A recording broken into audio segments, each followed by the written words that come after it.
Hello friends, ఎంతో టేస్టీగా ఉండే నా స్టైల్లో గుత్తి దొండకాయ అయితే చూసేసండి. సో దొండకాయల్ని అలాగా విడిపోకుండా అయితే కోసుకొని ఆయిల్లో డీప్ ఫ్రై అయితే చేసుకోండి.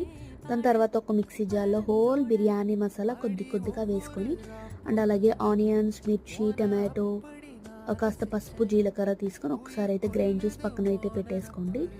దాని తర్వాత మనం గసగసాలు అండ్ అలాగే జీడిపప్పుని కూడా మనం నానబెట్టుకోవాలి కుసేపు. లాస్ట్లో గ్రైండ్ చేసుకుందాం.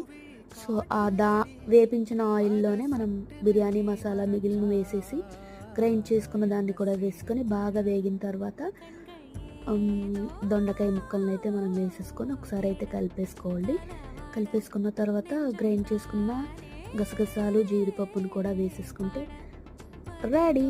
ఎంతో టేస్టీగా ఉంటుంది గుత్తి దొండకాయ నా స్టైల్లో. ఒకసారి అయితే ట్రై చేసి చూడండి. మన ఛానల్ ఎవరైతే సబ్స్క్రైబ్ చేసుకోలేదో please subscribe to my channel.